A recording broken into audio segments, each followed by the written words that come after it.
I'm standing in our nursery because this is a place where a lot of hard work happens. You either have a place like this at your home or you've purchased your plants from somewhere like this.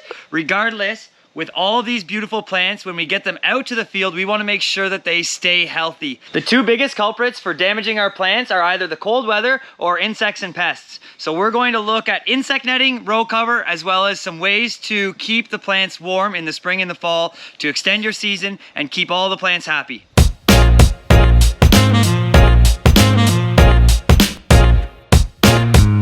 This video is sponsored by Dubois Agri-Innovation. I love working with Dubois. They provide us with over 80% of the products that we use here on our farm. And I've worked with them for over 10 years. Their staff are phenomenal, their service is incredible, and they ship really quickly. Having a good supplier is key for any farm's growth, so I hope you'll check out Dubois Agri-Innovation. No matter what region you're in or what pests you're dealing with, a physical barrier is the best way to protect your crops from insects. Our two favorite products for protecting against pests are insect netting and row cover. There's a major difference between the two, and I'm going to cover it right now. Row cover has thermal capacity, so that means that it can warm the air underneath it. It also means that if there's leaves that it's touching, it can damage them if it's too hot. So thermal capacity can be a benefit, but also a negative. That's why we have row cover with hoops and sandbags. The row cover can also act as a really great deterrent for pests like the flea beetle, or anything for that matter, because just like insect netting, it is a physical barrier. So behind me here we have our kale, which is really susceptible to flea beetle in this region, and this has a double benefit because it's spring, so we're gaining warmth by 3 to 4 degrees in the evenings, and then also protecting it from pests like the flea beetle. So in spring, row cover is a phenomenal option for twofold benefit: insect protection and warmth. The negative is just a little bit of additional labor it takes to put the hoops and sandbags on, but then we can just leave it on there. There's no risk. In the case of kale behind me, when we're in peak season and the kale is well established, then we just take the row cover off. And by that time it's tall enough that it would be touching the covers anyways, but by that time it's okay because it's well established. Behind me here are a couple of beds of Swiss chard, and in this case, flea beetle isn't really a risk, but we're still doing it for the thermal capacity to increase the growth. And as you can see underneath, it's looking really good. Row covers come in all different thicknesses, so we use AG19 exclusively because it's good for spring and fall and a little bit in summer. AG40 is something that's a little bit thicker and could be used for winter crops, etc. And then lastly, AG12, something a little bit thinner, could be used for summer crops, and we've done that in the past, such as summer squash or something where you want to leave it on all season long. But this leads me to the other product, which is insect netting, and that's a great option where you only want bug protection and you don't want the thermal capacity. So insect netting can lay right on the crop because there is no thermal capacity.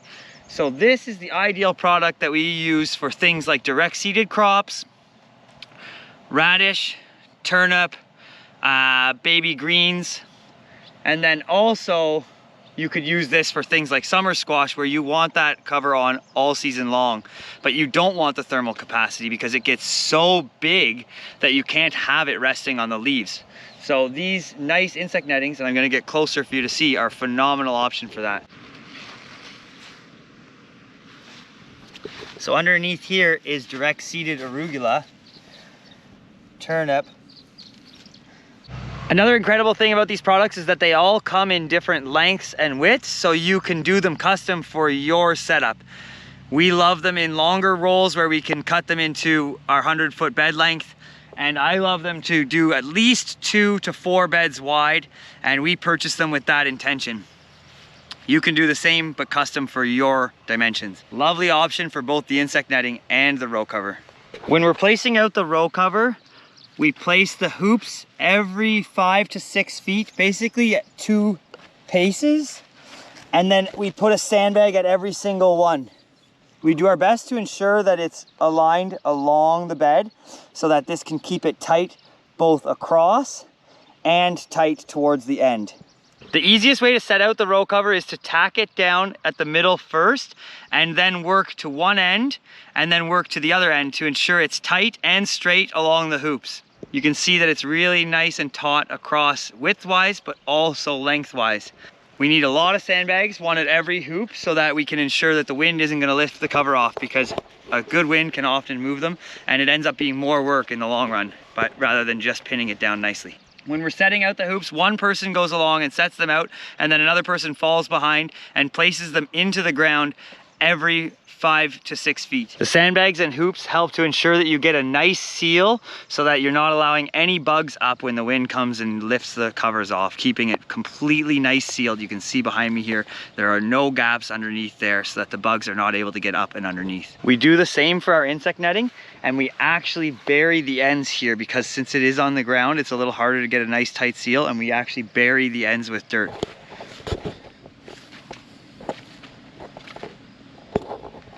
Again, you can see using the sandbags to keep a nice seal along the edge, and we keep it taut along that line as well to make sure there's no sort of waves in it along the way to allow bugs to get in. Another great option for keeping crops safe from the cold is a caterpillar tunnel.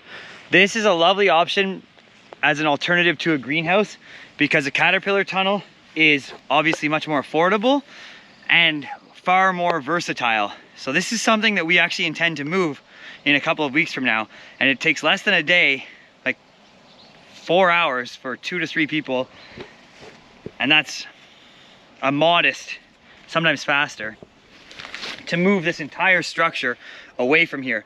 So what we've done here is, this is our spring flowers, so this is where we'll get our spring bouquets from. In a couple of weeks we're going to move this off of here and put it over top of our spring dahlias.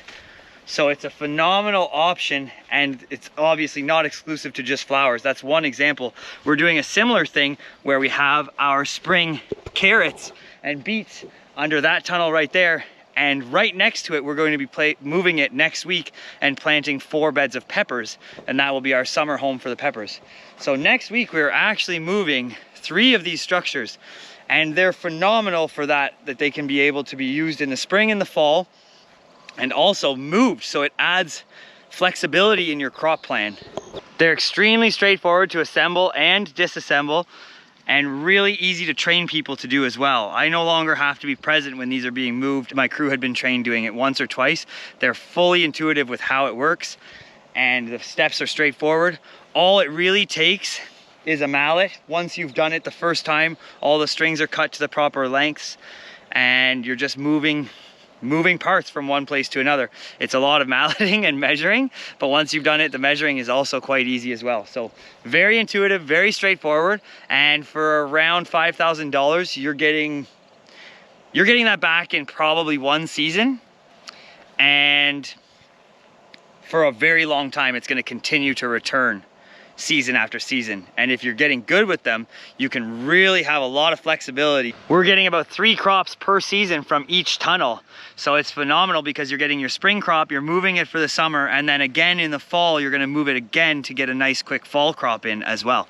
So these are really incredible features for adding diversity to your farm, resiliency, and of course income. My name is Luke Shelzick from Terramore Farm. Thank you so much for checking out the video. If you liked it, please hit like and subscribe. And thank you as well to Dubois for supporting us and bringing you this content. We honestly couldn't be doing this without them. 80% of the products that we use all come from Dubois. They make small farming much easier. Happy growing, everyone, and thank you so much. Please also leave any comments for other videos you'd like to see down below, or any questions you may have. I absolutely love sharing information, so thank you again for checking this out, and we'll see you in the next one.